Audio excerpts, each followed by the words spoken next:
One day, Thomas was at the junction when Gordon shuffled in with some freight cars.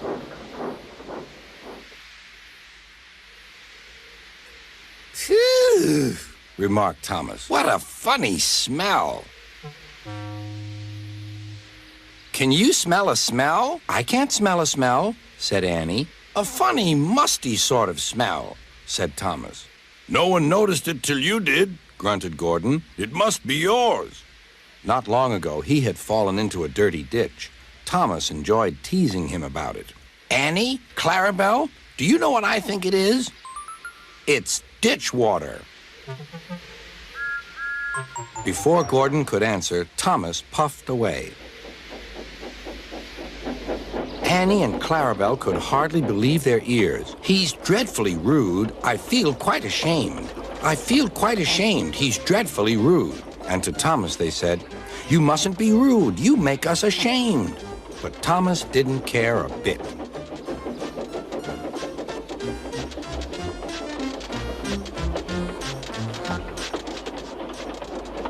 That was funny. That was funny, he chuckled. He felt very pleased with himself.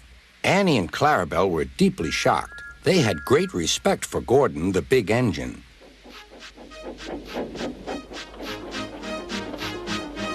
Thomas left the coaches at the station and went off to a mine for some cars. Long ago, miners digging for lead had made tunnels under the ground. Their roofs are strong enough to hold up cars, but not the weight of engines. A large notice warns them not to enter the area. Danger! Engines must not pass this board.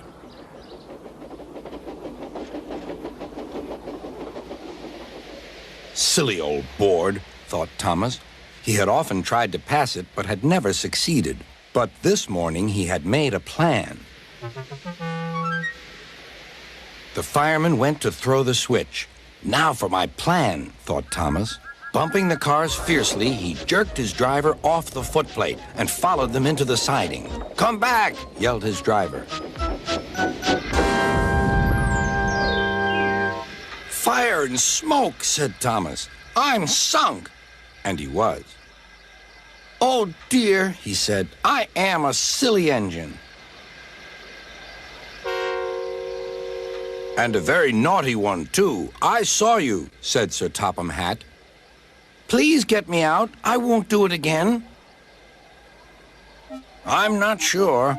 We can't lift you out with a crane. The ground's not firm enough.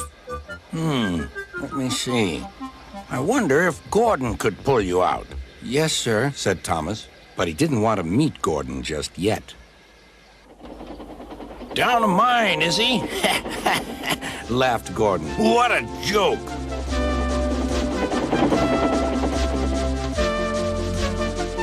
Boop, boop. Little Thomas, we'll have you out in a couple of puffs.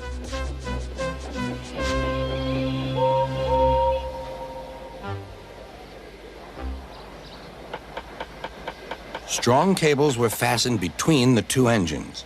Are you ready? Heave!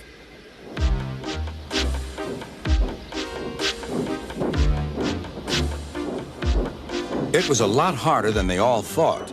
At last, Thomas was free. "I'm sorry I was cheeky," said Thomas. That's all right, Thomas. You made me laugh, replied Gordon. I'm in disgrace. "So am I," said Thomas. Why, so you are, Thomas. Shall we form an alliance? You help me and I'll help you. "Right you are," agreed Thomas. Good, that's settled, rumbled Gordon. And buffer to buffer, the Allies puffed home.